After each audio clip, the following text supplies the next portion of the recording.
નમસ્કાર. આપણે સૌ ક્યારેક ને ક્યારેક પ્રાર્થના તો કરીએ જ છીએ, બરાબર?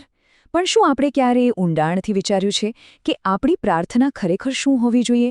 શું એ ફક્ત આપણી સમસ્યાઓ દૂર કરવા માટેની એક અરજી છે કે પછી એનાથી પણ વિશેષ કંઈક છે?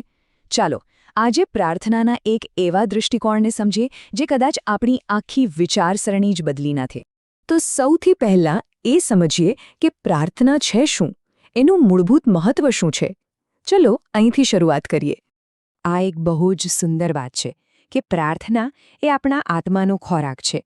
જેમ શરીરને ટકાવી રાખવા માટે ભોજન જરૂરી છે, બસ એ જ રીતે આપણા આત્માને જીવંત અને મજબૂત રાખવા માટે પ્રાર્થના જરૂરી છે. એના વગર આપણો આત્મા જાણે પોષણ વગરનો નિસ્તેજ બની જાય. અને જ્યારે આ આત્માને આ પોષણ મળે છે ત્યારે શું થાય છે ખબર છે? આપણા મનમાંથી હતાશા, ગુસ્સો, ચિંતા જેવા બધા નકારાત્મક ભાવો ધીમે ધીમે દૂર થવા લાગે છે.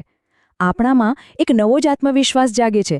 આપણું મનોબળ એટલું મજબૂત બને છે કે જીવનમાં ગમે તેવી મોટી મુશ્કેલીઓનો સામનો કરવાની હિંમત આવી જાય છે. પણ અહીંથી જ વાતમાં એક રસપ્રદ વળાંક આવે છે.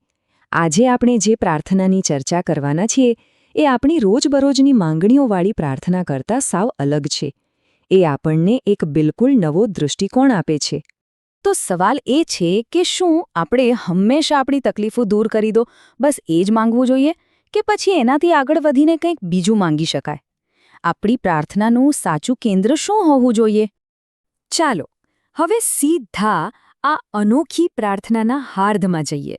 એનો જે મુખ્ય સાર છે ને, એ કેટલીક સરખામણીઓમાં છુપાયેલો છે. અને આ સરખામણીઓ આપણને રક્ષણ નહીં પણ શક્તિ માંગવા માટે પ્રેરે છે. જુઓ, આ પહેલો અને સૌથી મોટો ફેરફાર. અહીં વિપત્તિ આવે ત્યારે બચાવી લેવાની અરજી નથી, પણ એ વિપત્તિનો ડર્યા વગર સામનો કરવાની નિર્ભયતા માંગવામાં આવી છે. એમ સમજો કે આ ઢાલ માંગીને બચવાની વાત નથી, પણ હાથમાં તલવાર લઈને લડવાની હિંમત કેળવવાની વાત છે. અને આ જ વિચાર દુઃખના મામલે પણ એટલો જ શક્તિશાળી છે. આપણે એ નથી માંગતા કે દુઃખ દૂર થઈ જાય, પણ એવું સામર્થ્ય માંગીએ છીએ જેનાથી આપણે દુઃખ પર જીત મેળવી શકીએ. આ પીડાથી ભાગવાની વાત નથી, પણ એને હરાવવાની વાત છે. અને અહીંથી આત્મનિર્ભરતાનો સાચો પાઠ શરૂ થાય છે. આપણે એવું નથી માંગતા કે કોઈ આવીને આપણો ભાર હળવો કરી જાય. ના, આપણે તો એ શક્તિ માંગીએ છીએ કે જેનાથી આપણે પોતે જ એ બોજ ઉઠાવી શકીએ. ગમે તેટલો ભાર હોય, આપણે ટકી શકીએ. આ બધાનો સાર શું નીકળ્યો? એ જ કે આપણી નજર બહારથી આવતી મદદ પર નથી, પણ આપણી અંદર રહેલી તાકાત પર છે. આ પ્રાર્થના આપણને એક એવી અંદરની શક્તિ બનાવવાનું શીખવે છે જે જીવનના ગમે તેવા તોફાનમાં પણ તૂટે નહીં, ઝૂકે નહીં. પણ સવાલ એ થાય કે આટલી બધી અતૂટ શક્તિ આવે ક્યાંથી? એનો સ્ત્રોત શું?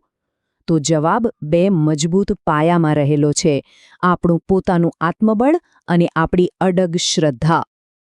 આ એક પંક્તિ આખી પ્રાર્થનાનો જીવ છે. સુખી દિને સ્મરું ભાવે, દુઃખી અંધાર રાત્રિએ ન શંકા તું વિશે આવે. આનો અર્થ એ છે કે શ્રદ્ધાની સાચી પરીક્ષા તો ત્યારે થાય છે જ્યારે બધું બરાબર ન હોય. સુખના દિવસોમાં તો સૌ યાદ કરે, પણ જીવનની સૌથી અંધારી રાત્રિઓમાં પણ જ્યારે વિશ્વાસ ડગે નહીં, એ જ સાચી શ્રદ્ધા છે. અને આ જ છે આત્મપ્રતીતિ.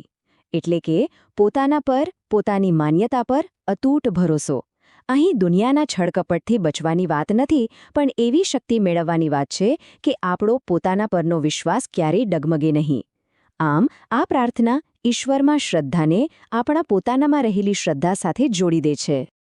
તો આ બધી વાતોને જોડીને જોઈએ તો શું સમજાય છે? આ ફક્ત એક પ્રાર્થના નથી રહી જતી. આ તો આત્મનિર્ભર બનવા અને પોતાની જાતને સશક્ત બનાવવા માટેનો એક આખો નકશો છે, એક બ્લુપ્રિન્ટ છે. આ વાતને સમજવા માટે એક બહુ જ સરસ ઉદાહરણ છે. આ પ્રાર્થના એવી નથી કે કોઈ આવીને આપણને જીવનરૂપી સમુદ્ર પાર કરાવી દે. ના, આ પ્રાર્થના તો એ શક્તિ મેળવવા માટે છે કે જેથી આપણે જાતે જ એ સમુદ્રમાં તરીને સામે કિનારે પહોંચી શકીએ. તો આખરે આ પ્રાર્થના આપણને ક્યાં લઈ જાય છે? એ આપણને નિર્ભયતા, સામર્થ્ય, આત્મબળ અને અડગ શ્રદ્ધા જેવા ગુણો કેળવવાનો રસ્તો બતાવે છે. ટૂંકમાં, તે આપણને સરળ રસ્તાઓ નથી આપતી, પણ મજબૂત પાંખો આપે છે. અને અંતે ચાલો એક વિચાર સાથે આ વાતને પૂરી કરીએ. આપણે હંમેશા મુશ્કેલીઓ દૂર કરવા માટે પ્રાર્થના કરીએ છીએ ખરું ને? પણ શું ક્યારેય એવું વિચાર્યું છે કે કદાચ આપણને જે મુશ્કેલીઓ મળે છે એ જ અસલી ભેટ હોય? શું એવું બની શકે કે આ પડકારોને પાર કરીને જે શક્તિ આપણને મળે છે એ જ સાચો પ્રસાદ હોય? વિચારવા જેવી વાત છે.